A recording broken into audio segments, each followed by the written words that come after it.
바라보면서 오늘은 이렇게 인사하겠습니다. 마라나타 주님 다시 오십니다. 시작. 네, 오늘 함께 마지막 찬양 좀 마음에 좀 와닿는지 모르겠습니다. 오늘 설교의 말씀이 이 마지막 이 시대, 이 종말의 시대, 우리의 자세 어떻게 살아가야 하는가, 이제 그 부분을 이렇게 준비하면서 마지막 곡은 마라나타가 딱 맞겠다 이런 생각에서 함께 불렀습니다.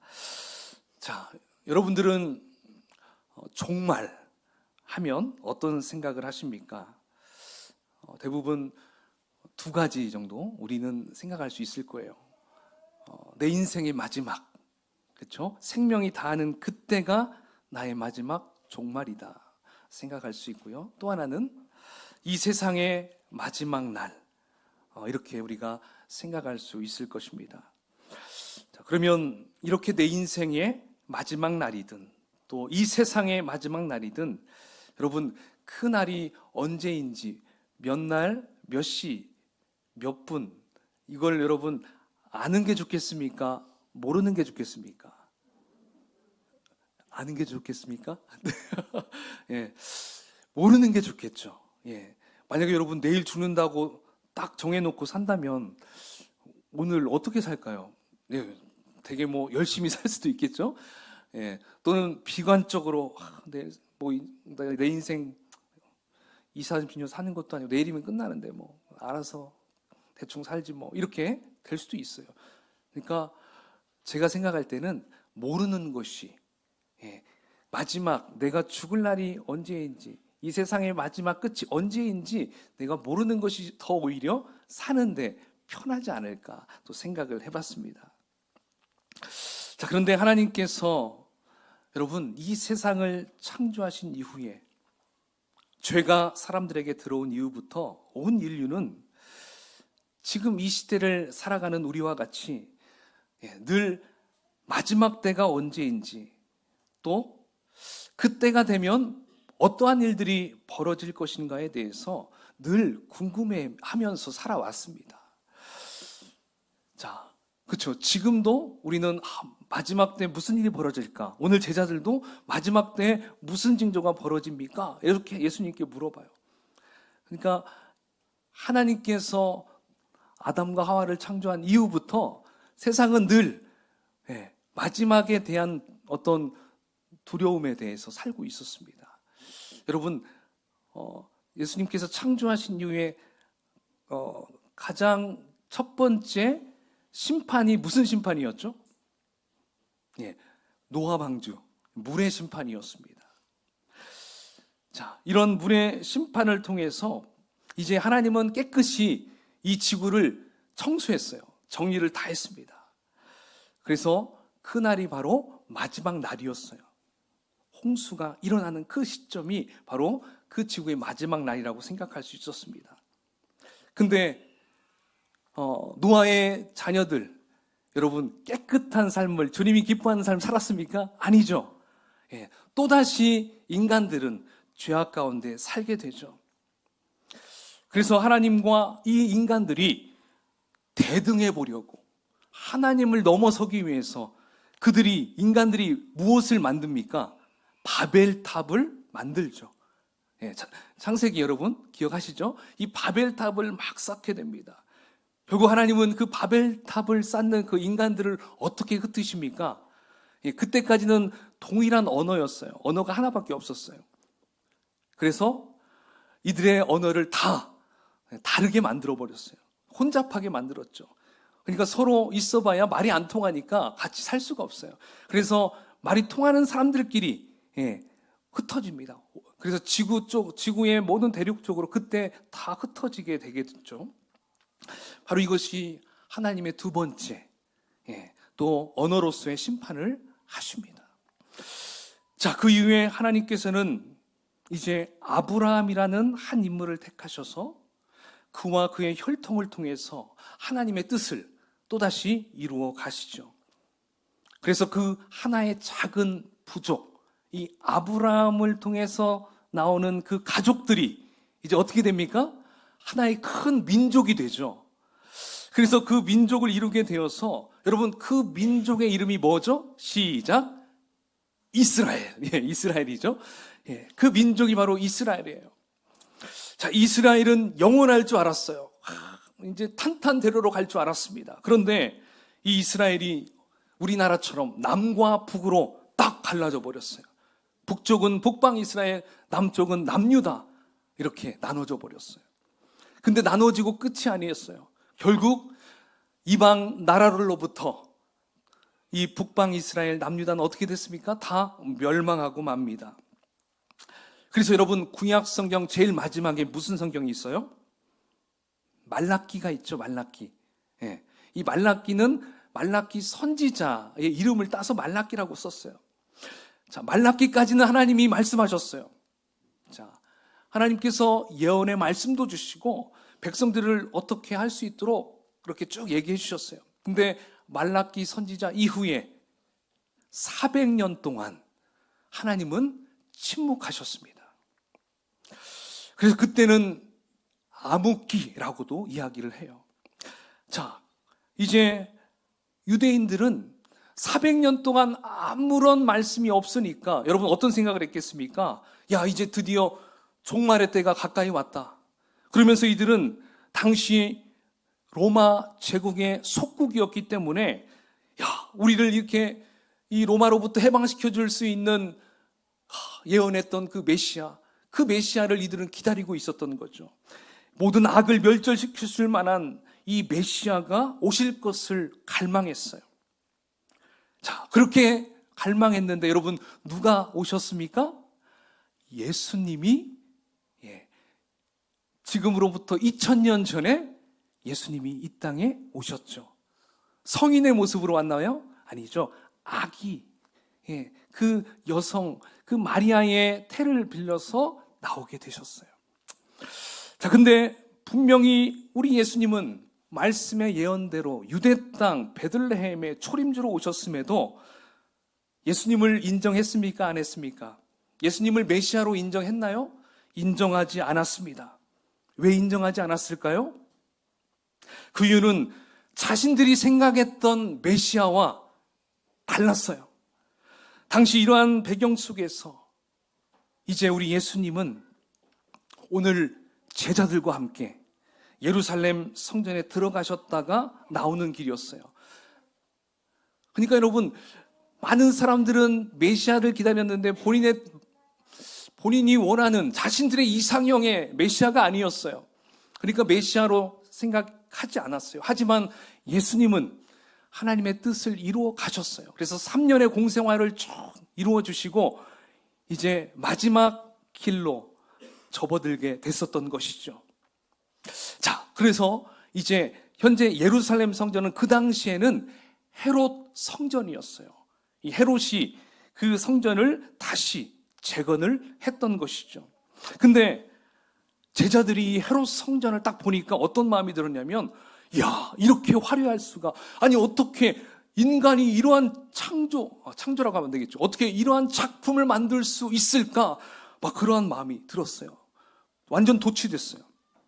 여러분들도 어떤 건물을 봤을 때 막 우와, 옛날에 여러분 63빌딩만 봐도 우와, 요즘에는 롯데타워만 봐도 우와, 야, 어딜 가도 계속 보여요. 야, 어떻게 저걸 지었을까 생각하잖아요. 그런데 2000년 전에 이러한 건물을 지었어요. 누가? 이 헤롯 왕가가 지었습니다.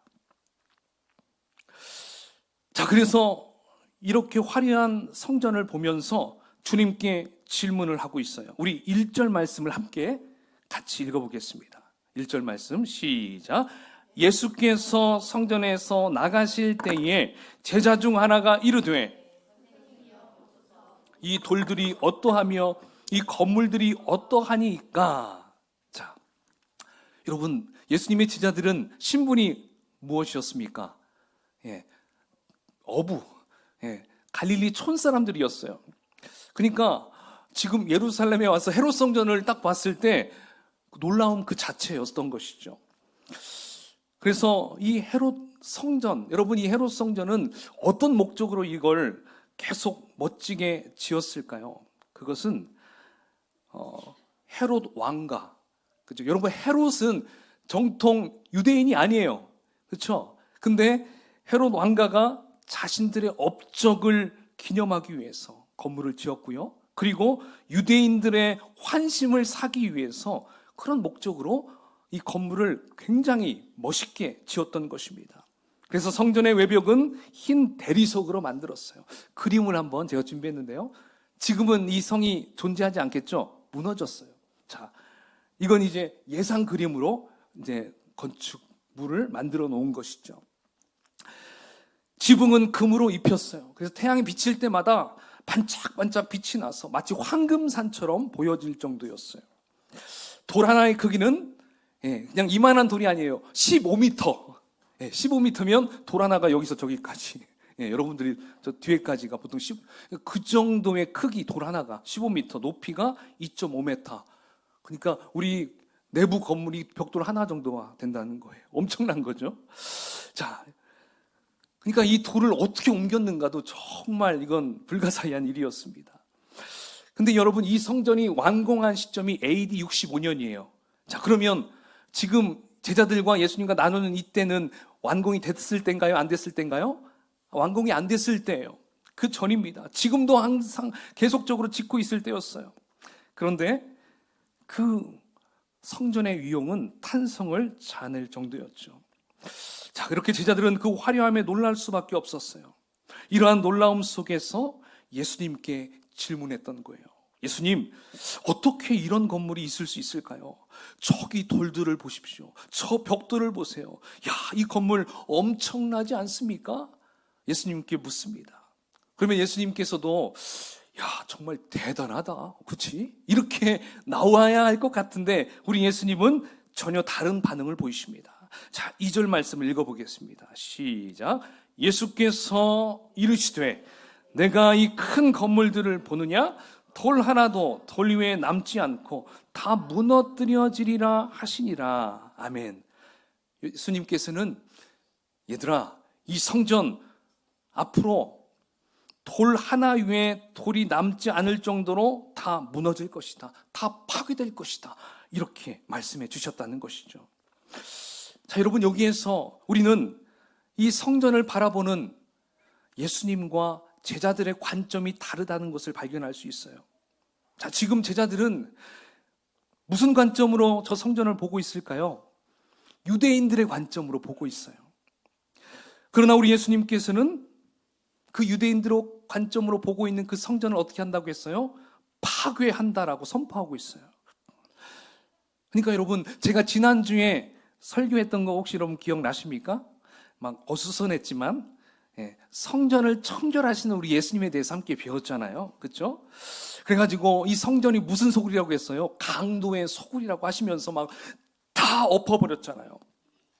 그렇게 청결했어요. 청결케 했어요. 그러나 여러분, 성전 내부를 다 청결해도 다 이게 깨끗이 바뀌지가 않았어요. 결국 이 성전은 어떻게 된다는 거예요? 무너져 버릴 수밖에 없다는 거예요. 허물어 버리시겠다라고 예수님은 말씀하고 있다는 것입니다. 여러분, 이것은 무엇을 보여주고 있는 것일까요? 바로 이것은 이스라엘의 영적 황폐에 대한 하나님의 심판을 얘기하고 있는 것입니다. 그래서 예수님이 지금 돌 위에 돌 하나도 남지 않고 다 파괴하시겠다라고 말씀하고 있는 거예요. 그런데 제자들은 주님의 말씀을 이해하지 못했습니다. 왜요? 여전히 외적 그 화려함에 마음을 빼앗겼기 때문에 그랬어요.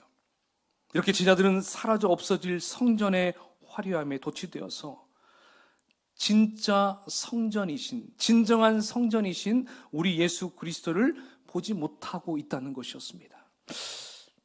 성도 여러분, 여러분들은 요즘에 특별히 애착을 갖고 계시는 거 있습니까? 이건 내가 정말 너무 소중해. 이것만큼은 내가 버릴 수 없어. 막 이런 거 있나요? 없나요? 근데 여러분, 아무리 좋은 것도 20, 30년 지나면 어떻게 됩니까? 다 낡고 썩고 사라집니다. 아무리 맛있는 거 여러분 움켜쥐고 안 먹고 계속 갖고 있으면 어떻게 돼요? 다 똥되죠? 네, 썩어버리죠. 예. 그러니까 있으면 빨리 먹어버리는 게 그게 몸에도 좋고 그것도 좋은 역할을 하는 거겠죠.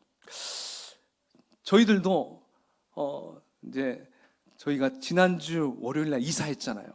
예. 그러니까 이사하면서 우리가 이사를 여러 번 했는데 그래도 결혼하면서 준비했던 혼수품들이 다 있잖아요. 근데 이사할 때마다 버려져요. 계속 버려져. 근데 정말 마지막까지 남아있던 게 있었어요. 에어컨이 있었어요. 에어컨이 그러니까 한 23년 됐었죠. 그러니까 야, 그게 그래도 끝까지 버텼는데 이번에 이사를 하는데 그 이삿짐 나르는 아저씨가 그러는 거예요. 야, 저에게 이거 냉매가 하나도 없어요. 가스가 하나도 없는데 어떻게 사용하셨냐고 그러는 거예요. 지난 여름에도 제가 그래도 사용했는데요. 했더니 아니라고. 이거 이제 끝난 거라고. 그러면서 가서 옮기고 뭐 해도 에어컨 값 나온다고. 그렇게 얘기하는 거예요. 그래요? 그러면 버리겠습니다. 과감하게 버려버렸어요. 그래서 지금은 이제 없는 상태이지만 아무튼 그동안 애지중지 계속 가지고 있던 저희 아내가 이건 안 돼, 이건 끝까지 갈 거야 했던 것들이 다 사라지고 이제는 정말 아무것도 그 결혼할 때 샀던 것들은 없어졌어요. 다 새로운 것들이 집에 들어오게 됐겠죠. 그래요. 바로 그거예요. 내가 아무리 귀중하게 여기는 것, 그러한 것들은 얼마 못 간다는 거예요. 예, 유통기한이 다 있다는 거예요. 눈에 보이는 건 잠깐이에요. 그러므로 우리는 뭐가 필요할까요? 영적인 분별력이 필요한 것입니다. 과연 이 일이 하나님의 일인가? 과연 이 일이 사람의 일인가? 우리는 분별할 줄 알아야 돼요. 제자들은 이걸 분별할 줄 몰랐어요. 그냥 그대로 보여지는 대로 우와 너무 좋다 너무 좋다. 근데 이것을 분별하기 위해서는 뭐가 필요하냐? 올바른 세계관이 필요하다는 것입니다. 지금 예수님과 제자들의 관점이 이렇게 차이가 나는 것은 세계관의 차이였어요. 여러분, 세계관을 한마디로 얘기한다면 옛날에 저희 청년부 수련회 때 신국원 교수님이 이런 얘기를 하시더라고요. 세계관은 세상을 바라볼 때 여러분들 안경 있죠? 하면서 안경을 딱 써요. 자, 빨간색 안경을 쓰면 어떻게 세상이 보일까요, 여러분? 빨간 세상으로 보여요. 파란색 안경을 딱 쓰면 또 파랗게 보인다는 거예요. 그래서 세계관은 내가 내 눈에 무엇을 통해서 세상을 바라보느냐, 이것이 바로 세계관이라는 것입니다. 그래서 보면 제자들은 지금 어떤 안경을 끼고 세상을 바라보고 있냐면 유대인들의 시선을 통과해서 세상을 보고 있었다는 것입니다. 그러니까 그러한 세상의 시선, 이걸 다시 얘기하면 세속적인 이런 세계관을 가지고 보게 되니까 그냥 눈에 보여지는 것이 휘황찬란하고 아름다우면 다 넘어가게 된다는 걸 볼 수가 있어요. 그래서 그러한 세속적인 세계관은 내가 보여지는 게 최고다, 내가 보여지는 것이 전부다, 이렇게 볼 수 있다는 거죠. 자, 또 예수님을 볼 때도 또 어떻게 볼까요? 세속적인 세계관으로 예수님을 볼 때 이분은 우리가 기다리던 메시아가 아니에요. 그들은. 그죠? 왜냐하면 정치적인 왕으로서 로마를 완전히 딱 이겨버리고 세상의 왕으로 딱 임재해야 되는, 군림하셔야 되는데 그게 아니거든요. 그러니까 이 세속적인 안경으로 아무리 예수님을 봐도 전혀 그들이 기다리던 메시아로 볼 수가 없었던 것입니다. 자, 그렇다면 여러분, 우리는 어떠한 세계관으로 바꾸어야 하겠습니까? 한번 따라해 볼까요? 성경적인 세계관. 우린 성경적인 세계관이 되어야 됩니다. 그러니까 우리가 세상을 볼 때 성경 말씀을 통과해서 세상을 바라봐야 한다는 것이죠. 그렇게 되면 무엇을 볼 수 있냐면 하나님의 뜻을 발견할 수 있어요. 하나님의 뜻이 무엇인지 알 수 있다는 것입니다. 또한 겉으로 보여지는 것들, 이러한 것들은 중요한 것이 아니라는 것이 깨닫게 된다는 거예요. 그래서 진정한 내면의 모습이 보이게 돼요. 또 무엇이 진리인지, 또 무엇이 영광된 길인지, 또 진정한 메시아는 어떤 모습인지 알 수 있다는 것입니다. 할렐루야. 그러므로 우리는 세속적인 세계관, 그 안경을 벗어버리고 성경적인 세계관으로 세상을 바라봐야 될 줄 믿습니다. 여러분, 우리 주님은 그러한 관점으로 세상을 바라보셨기 때문에 눈에 보여지는 그 성전이 휘황찬란하고 아주 호화롭고 멋있게 보였겠지만 우리 예수님은 그게 바로 타락한 성전, 타락한 지금 이스라엘의 모습으로 보여졌던 것이었습니다. 그래서 그 성전을 내가 허물어 버리겠다, 그렇게 말씀한 거예요. 그것을 허물고 내가 진정한 성전으로 다시 세우겠다, 우리 예수님은 그렇게 말씀하신 것입니다. 이렇게 새롭게 세워지는 성전은 여러분 무엇을 뜻하는 것일까요? 바로 그것은 예수님께서 십자가에 죽으신 이후 3일 만에 부활하실 것을 지금 예언해주고 있다는 것입니다. 바로 성경적인 세계관을 통해서만이 십자가의 죽음 넘어 부활의 소망이 보여진다는 것을 지금 말씀해주고 있습니다. 할렐루야. 자, 이제 우리 주님께서는 이 성전 심판에 대한 그 말씀하신 다음에 이제 세상 전체의 심판을 이어서 말씀해주고 있습니다. 자, 참 연결을 예수님이 시켜주고 있는 거예요. 자, 오늘 본문 3절 이후부터는 이제 세상 마지막 때의 일들을 말씀해주고 있어요. 자, 이것은 종말의 징조들에 대한 메시지입니다. 자, 그렇다면 여러분, 우리 기독교에서 말하고 있는 이 종말의 시기는 언제부터일까요? 언제부터? 그래도 한 서기 1999년 이후부터 종말 시대가 시작된 건 아닐까요? 생각할 수 있겠죠. 아니요. 코로나19 이후부터 종말의 시대가 진짜 들어간 거 아닐까요? 막 우리가 이런 생각을 할 수가 있을 거예요. 근데요, 아닙니다. 성경적으로 우리가 본다면 바로 그리스도의 승천 이후, 다시 말하면 성령 강림, 오순절 성령 강림 이후부터 무슨 시대예요? 성령 시대죠. 바로 그 시대부터 우리 예수님 재림하실 때까지가 종말의 시기예요. 그러니까 이미 종말의 시기는 시작이 됐다라고 말할 수가 있다는 것입니다. 그러니까 이제는 언제든지 우리 예수님이 오실 수 있는 때를 우리가 살아가고 있다라고 보면 된다는 것입니다.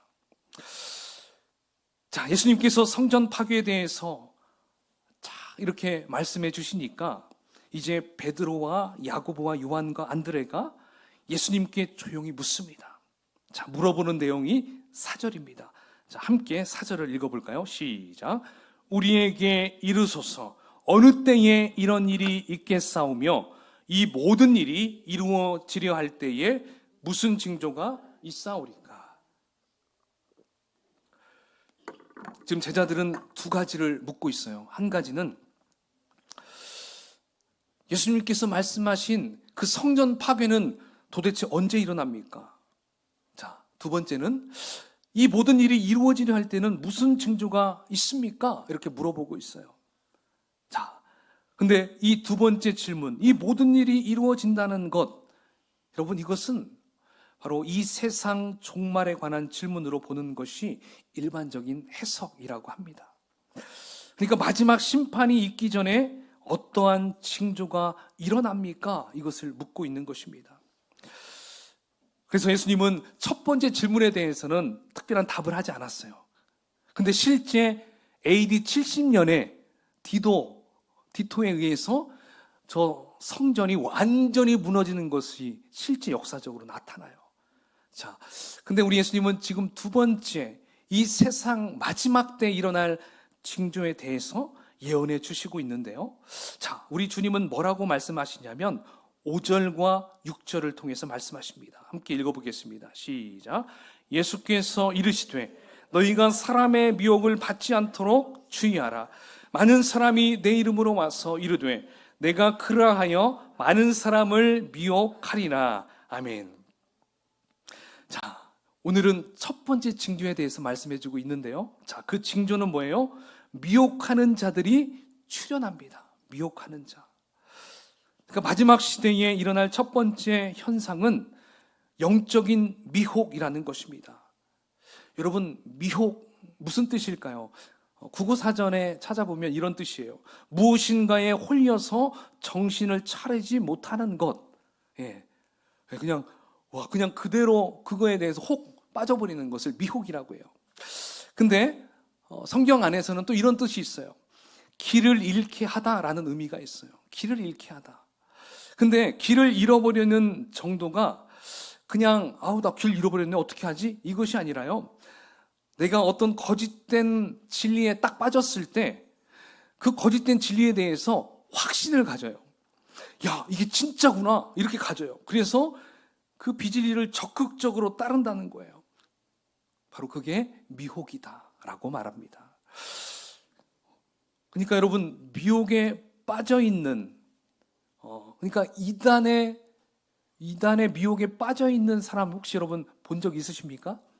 실제로 본 적 없더라도 TV를 통해서 많이 보았을 거예요. 그 사람들은 어떻습니까? 이 사람들은 단순히 그냥 끌려가는 것이 아닙니다. 완전히 빠져버립니다. 한번 빠지면 이제 거기에서 적극적인 사람이 돼요. 거기에서 완전히 주도적으로 바뀌는 걸 볼 수가 있어요. 그래서 본인만 가서 그냥 살면 되는데 자신들의 가족까지 데리고 갑니다. 자신들의 가지고 있었던 재산까지 다 팔아서 바쳐버려요. 그래서 가정도 깨집니다. 그러므로 이 거짓된 비진리에 한번 그 미혹에 넘어가 버리면 약이 없어요. 그냥 그대로 가는 경우가 너무나 많아요. 그 사람을 끄집어내는데 얼마나 많은 시간과 얼마나 많은 그런 용기가 필요한지 몰라요. 여러분, 왜 이렇게 되겠습니까? 분별력이 약해지기 때문에 그렇게 된다는 것입니다. 반짝인다고 다 금이 아니잖아요. 겉만 보고는 판단할 수 없다는 것입니다. 그러니까 여러분, 이렇게 가짜가 많다라는 것은 진짜가 있다는 거예요, 없다는 거예요? 있다는 거예요. 가짜가 많을수록 진짜가 존재한다는 것입니다. 자, 그런데 6절에 보니까요, 미혹하는 자들이 적은 숫자가 아닙니다. 미혹하려고 다가오는 많은 사람이라고 지금 적혀 있어요.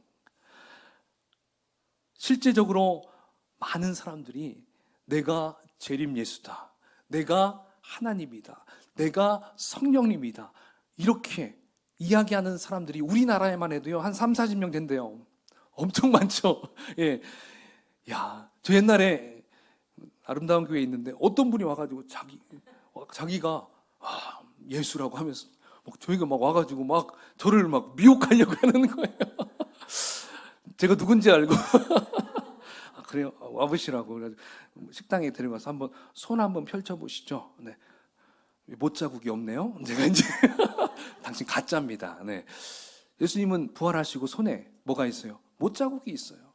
지금도 못자국이 있어요. 그러니까 정말 별의별 사람들이 다 와가지고 미혹을 해요. 근데 여러분, 이들은 어떠한 방법으로 사람들을 미혹하냐면 거짓된 것을 가르치는 것으로 속인다는 거예요. 쉽게 이야기하면 정말 교회 밖에서 형제님 혹시 저와 성경 공부하시지 않겠습니까? 이렇게 접근을 한다는 거예요. 옛날에는 이런 그거 잘못된 거라는 걸 몰랐을 때는 그래요, 저 정말 공부하고 싶었는데 잘 됐네요 해서 많이 빠졌어요.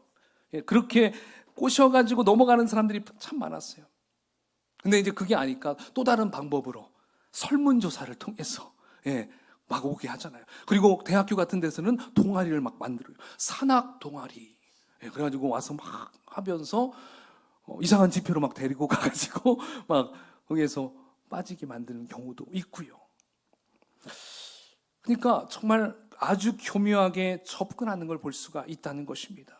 마치 뱀이 하와를 유혹하듯이 성경 말씀과 이 비진리를 딱 섞어가지고 그것을 막 뒤죽박죽 그걸 아주 교묘하게 멋있고 아주 달콤하게 만들어서 우리에게 접근을 한다는 거예요.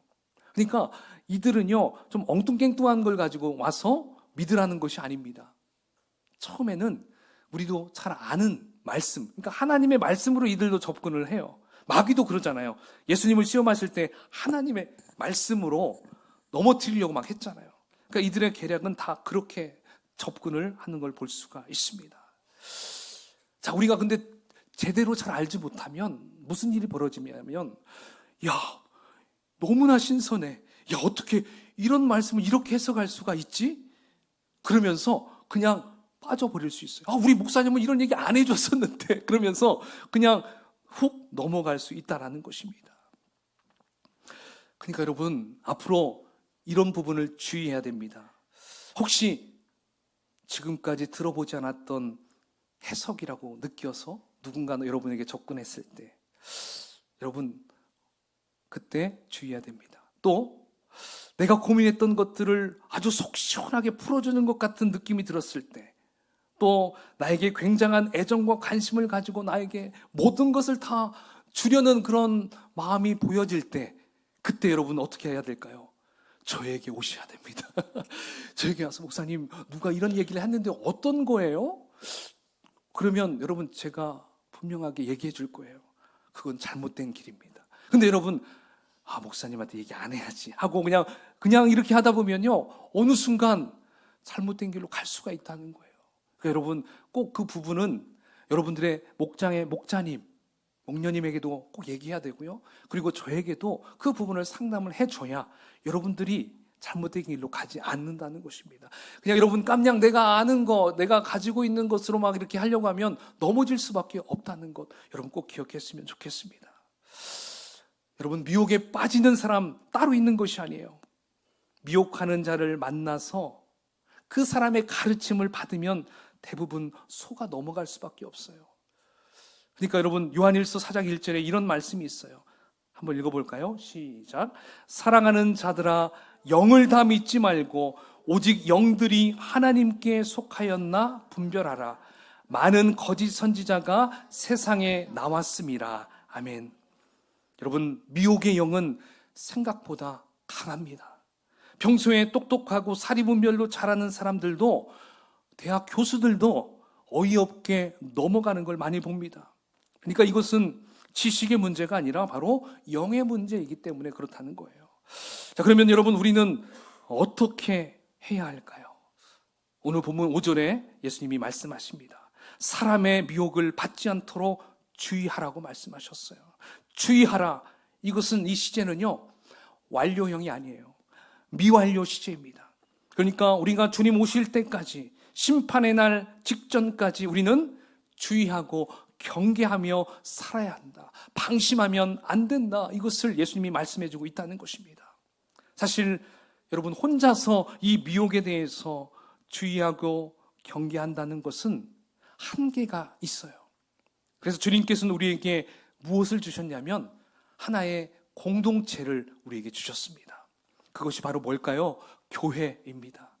교회 건물이 아니라 우리 공동체, 우리 하나님을 믿고 구원받은 백성들, 이게 바로 교회라는 것이죠. 그러므로 우리가 거짓된 비진리에 빠지지 않기 위해서는 어디 안에 있어야 될까요? 주님의 몸된 공동체 안에, 그 속에 우리가 머물러 있어야 한다는 것입니다. 양은 혼자서는 살 수 없어요. 양은 목장 안에서, 우리 안에서, 양의 무리 속에 있어야만이 양은 살 수가 있다는 것입니다. 마찬가지로 성도가 살 수 있는 길은 교회 공동체 안에서 함께 예배하고 말씀 공부를 통해서 진리를 배우고 성도 간의 교제가 늘 있어야 한다는 것입니다. 그래서 공동체 안에 속해 있는 성도는 그 누구도 건들 수 없다는 것입니다. 사랑하는 여러분, 앞으로 우리가 살아갈 이 시대는 사실 영적으로 더욱 혼란한 시대가 찾아올 것입니다. 미혹의 영이 판을 칠 것이고요. 그래서 사탄은 어떻게든 하나님에게서 멀어지게 하려고 합니다. 또 구원을 잃어버리게 만들려고 하는 목적이 사탄입니다. 그러므로 우리는 무슨 세계관으로 나아가야 될까요? 성경적인 세계관으로 세상을 바라봐야 됩니다.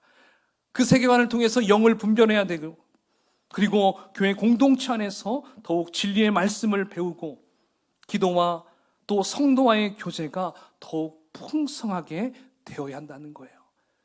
그럼 여러분, 우리 교회 안엔 어떠한 또 모임이 있죠? 목장이 있죠. 여러분, 사실 목장은 교회입니다. 작은 가정교회예요. 이 목장을 통해서 여러분들이 그 안에서 함께 교제하면서 같이 기도하고 예배하면서 그 안에서도 영적인 근육을 키울 수 있어요. 그리고 교회 안에서 함께 연합해서 예배함으로, 말씀 공부함으로 우리가 이 세상을 이겨나갈 수 있다는 것입니다. 근데 이것은 어떤 한 계층에만 필요한 게 아니에요. 우리 자녀들, 어린아이들, 그리고 청년들, 장년이나 노년이나 할 것 없이 우리는 이러한 영적인 생활을 우리가 더욱더 힘을 쏟아야 한다는 것을 우리는 분명히 알아야 한다는 것입니다. 이렇게 할 때에 우리는 다가오는 유혹과 또 미혹에서 바로 진리의 영 되신 우리 성령님을 의지할 때 우리가 제대로 주님 오심을 준비할 수 있다는 것입니다. 할렐루야. 그러므로 여러분, 우리는 이 시대에 수많은 미혹 속에서 빠지지 마시고요, 성경적인 세계관을 가지고 사상을 바라보고 형제를 바라보고 사람들을 바라봐야 됩니다. 그 내면을 봐야 합니다. 그래서 우리가 주님의 그 뜻과 하나님의 뜻을 이루어가는 저와 여러분이 되시기를 주의 이름으로 축원을 드리겠습니다. 아멘. 자, 이 시간 우리 함께 잠깐 기도의 시간을 갖기를 원합니다.